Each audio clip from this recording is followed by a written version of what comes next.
Hello friends, welcome to our YouTube channel. So friends, बात करते हैं रेलवे रिक्रूटमेंट बोर्ड की ओर से जारी की गई विज्ञापन आरपीएफ की। सो फ्रेंड्स, आज की वीडियो में बात करेंगे आरपीएफ रिक्रूटमेंट नोटिफिकेशन की। आरपीएफ रिक्रूटमेंट नोटिफिकेशन में जो बदलाव किए गए हैं उसके संबंध में बात करेंगे। ठीक है, जो महत्वपूर्ण बदलाव किए गए हैं इस भर्ती प्रक्रिया में, और बात करेंगे कि आपकी आरपीएफ की जो परीक्षा है वो संभावित कब तक आपको देखने को मिल सकती है। सो फ्रेंड्स, चैनल पर पहली बार आए तो प्लीज़ चैनल को जरूर सब्सक्राइब कीजिए। फर्दर अपकमिंग अपडेट्स के लिए बेल नोटिफिकेशन प्रेस करना, जिससे सभी अपडेट्स आप तक प्राप्त होती रहे। आइए स्टार्ट करते हैं आज की वीडियो को। सो फ्रेंड्स, ये वो रिक्रूटमेंट नोटिफिकेशन है जो आरआरबी की वेबसाइट पर जारी किया गया है। CEN RPF 1/24 और 2/24 के नाम से ये जारी किया गया है। ठीक है, यहाँ पर ध्यान रखना होगा 1/24 जो जारी किए गए हैं SI के लिए, ये है कांस्टेबल के लिए। फ्रेंड्स, इस रिक्रूटमेंट नोटिफिकेशन में, दोनों ही रिक्रूटमेंट नोटिफिकेशन में सारी चीज़ें यहाँ पर कॉपी पेस्ट की गई हैं, लेकिन यहाँ पर दो चीज़ें ऐसी हैं जिनमें थोड़ा सा डिफरेंस क्रिएट है। ठीक है, एक तो आपको यहाँ पर रखना होगा क्वालिफिकेशन का ध्यान। ठीक है, क्वालिफिकेशन, और एक हो गया आपका फिजिकल PET जब होगा, दोनों का अलग अलग क्राइटेरिया यहाँ पर दिया गया है। बाकी जो चीज़ें हम इस वीडियो में डिस्कस करेंगे सेम चीज़ें आप आरपीएफ SI की रिक्रूटमेंट के लिए भी काउंट करोगे। देखिए, ये चीज़ें बताई गई हैं यहाँ पर। नोटिफिकेशन 15 अप्रैल को जारी किया गया है, लास्ट डेट 14 मई यहाँ पर रखी गई है। ठीक है, और मॉडिफिकेशन के लिए बताया गया है 15/5 से लेकर आप 24/5 तक मॉडिफिकेशन इसमें कर सकते हो। टोटल नंबर ऑफ वैकेंसीज यदि आप देखोगे तो 4208 वैकेंसीज यहाँ पर बताई गई है कांस्टेबल के लिए। ठीक है, लगभग 4208 वैकेंसीज यहाँ पर बताई गई है। ठीक है, 4208 वैकेंसीज में आपने याद होगा कि 2018 में जब रिक्रूटमेंट निकाली गई थी, तो ये रिक्रूटमेंट RRC या फिर RRB आप बोल लो, इनके जोन वाइज ये रिक्रूटमेंट निकाली गई थी, जिसमें कि आपको देखा होगा ग्रुप A नॉर्दर्न रेलवे, ठीक है, और नॉर्थ ईस्ट रेलवे, इस टाइप की रेलवे इंक्लूड की गई थी। ठीक है, और जो जेड ग्रुप था वो था RPSF का। ठीक है, लेकिन इस बार ये चीज़ें यहाँ पर ख़त्म कर दी गई है। इस बार आपको टोटली, जैसे SSC CPO, ठीक है, SSC CPO all India level पर आती है वैकेंसीज। ठीक है, या फिर DP कांस्टेबल की ऑल इंडिया लेवल पर आती है। ठीक है, ये कंबाइन रिक्रूटमेंट जारी की गई है। इसमें आपके लिए कोई भी ऑप्शन नहीं है कि आपकी जो पर्टिकुलर पोस्टिंग है, आप एक जोन से अप्लाई करोगे तो आप पर्टिकुलर वहीं पर आप पोस्टेड रहोगे। ठीक है, ऐसा कुछ भी नहीं है। ठीक है, तो ये चीज़ें इसमें बताई गई है। आगे बताया गया है कि एज रिलैक्सेशन जो हमें देना था 3 साल का, वो ऑलरेडी इसमें इंक्लूड कर दिया गया है। जो कैंडिडेट फाइनल रिजल्ट का वेट कर रहे हैं वो कैंडिडेट इसमें एलिजिबल नहीं है। यदि आप लास्ट डेट को अपनी एलिजिबिलिटी रखते हो तो ही कैंडिडेट अप्लाई कर सकता है। इसमें आगे बताया गया है जो भी candidate OBC SC ST EWS का रिजर्वेशन लेना चाहते हैं, उनका जो सर्टिफिकेट होना चाहिए ये लास्ट डेट को होना चाहिए। ठीक है, काफ़ी कैंडिडेट को इस चीज़ में दिक्कत होती है DV के टाइम पर। तो जितने भी कैंडिडेट हैं, यदि आपके पास 2023 या फिर 2024 अभी तक का ये चीज़ें नहीं है तो आप अपना नया बनवा सकते हो। ठीक है, EWS में तो नवा बनवाना ही पड़ेगा आपको। स्पेशली हम बात कर रहे हैं OBC कैटेगरी के। देखिए, OBC कैटेगरी में यदि आपके पास 2023 से पहले का OBC सर्टिफिकेट है तो आपको हम रिकमेंड करेंगे कि आप नया OBC सर्टिफिकेट बनाएं। ठीक है, तभी आप अप्लाई करें। ठीक है, एज बताई गई है 18 से 28 एज काउंट होगी 1/7/2024 को।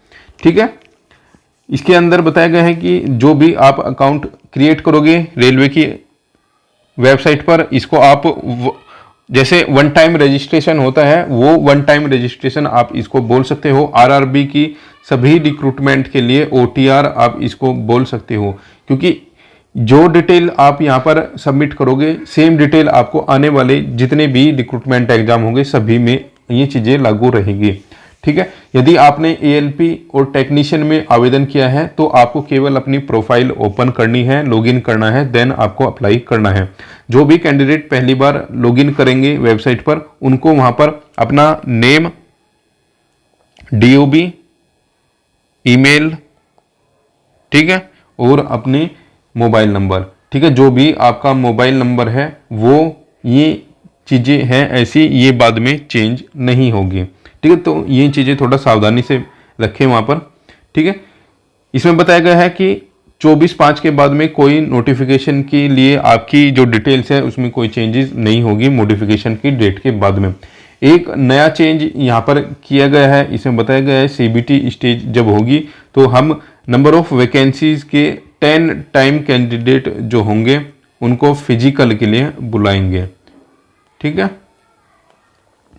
नेगेटिव मार्किंग 1/3 होगी सीबीटी में, और सिंगल स्टेज सीबीटी आपका होने वाला है। सीबीटी में एक पेपर होगा केवल। ठीक है, इसमें आपको बताया है यदि कैंडिडेट ने अपना नेम चेंज कराया है, जब भी आप अपना आवेदन करोगे तो जो भी आपने नाम में परिवर्तन किया है वही नाम आपको सबसे पहले लिखना है। ठीक है, जो पुराना नेम था आपका वो नहीं चलेगा, अब नया परिवर्तित नाम आपको रखना होगा। ठीक है, अपॉइंटमेंट जो भी होगा वो रेलवे के अकॉर्डिंग होगा। आपको आरपीएफ भी मिल सकता है या फिर आपको आरपीएसएफ भी दिया जा सकता है, वो कट ऑफ के अकॉर्डिंग निर्धारित किया जाएगा। ठीक है, पोस्टिंग जो होगी वो आरपीएफ के या फिर आरपीएसएफ जो भी आपके नंबर होंगे उनके अकॉर्डिंग रहेगी। Free pass facility SC ST जितने भी कैंडिडेट होते हैं इनको फ्री पास फैसिलिटी दी जाएगी। ठीक है, इसके आगे बताया गया है मेडिकल जो स्टैंडर्ड होना चाहिए वो B1 मेडिकल स्टैंडर्ड होना चाहिए। यदि आप कलर ब्लाइंडनेस से पीड़ित हैं तो भी आप आवेदन ना करें।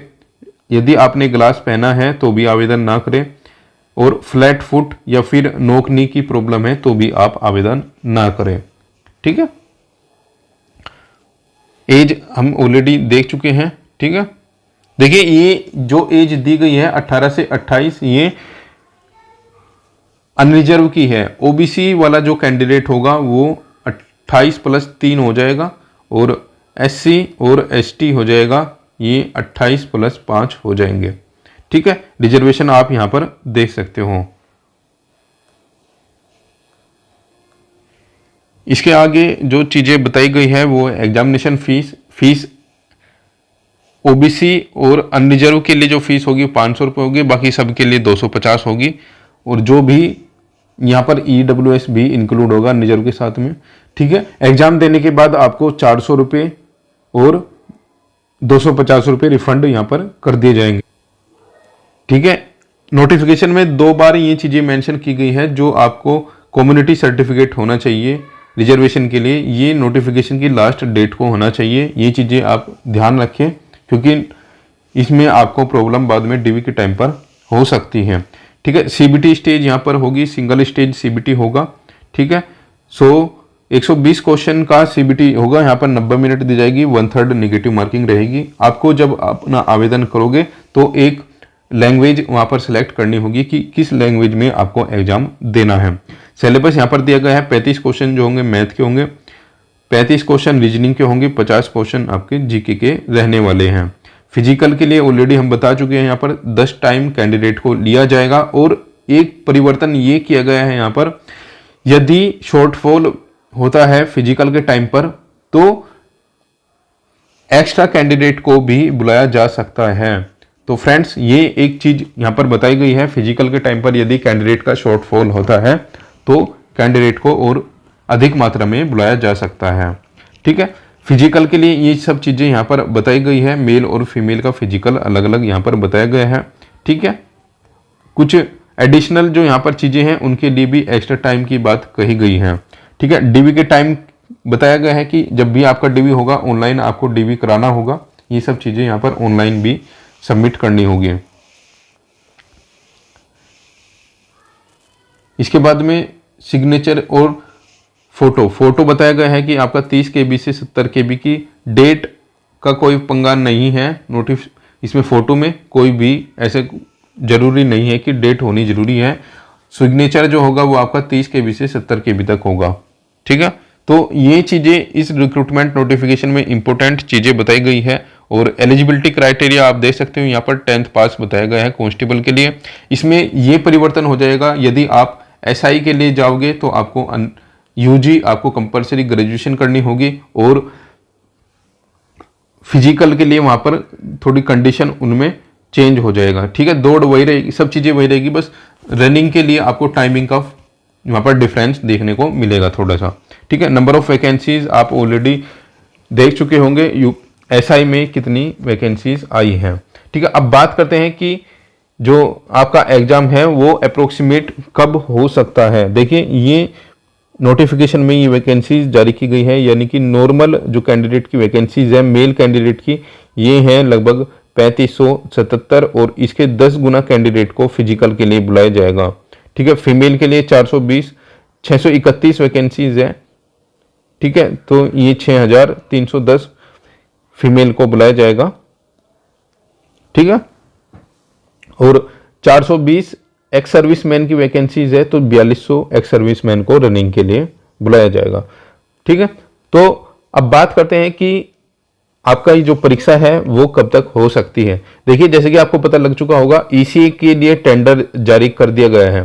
ठीक है, EC के लिए टेंडर जारी कर दिया गया है और लगभग मई एंड तक, ठीक है, मई एंड तक टेंडर कंप्लीट कर दिया जाएगा। ठीक है, और जून में लगभग जून एंड या फिर जुलाई फर्स्ट वीक, ठीक है, जुलाई फर्स्ट वीक में ALP का एग्जाम स्टार्ट हो जाएगा। ठीक है, ALP का एग्जाम स्टार्ट हो जाएगा और उसके बाद में टेक्नीशियन की जो एग्जाम है वो भी शायद अक्टूबर, नवंबर, दिसंबर में बताई गई है।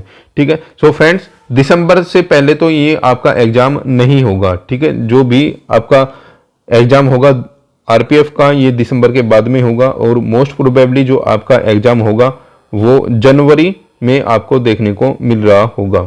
ठीक है, तो जनवरी की तैयारी कर कर आप चलिएगा। जितने भी RPF वाले स्टूडेंट हैं, जो भी RPF के लिए तैयारी कर रहे हैं, तो आप मानकर चलिएगा जनवरी में आपकी परीक्षा होनी निश्चित है। ठीक है, उससे पहले जितने भी 2 रिक्रूटमेंट नोटिफिकेशन निकाले गए हैं उनकी परीक्षा करा ली जाएगी। और ये चीज़ें आप मानकर चलिए कि किसी भी परीक्षा में यहाँ पर देरी नहीं होगी। जो RPF वाले या फिर ALP वाले टेक्नीशियन वाले कैंडिडेट है, ये बिल्कुल भी मत सोचे आप कि अभी तक तो EC भी कंफर्म नहीं हुआ है।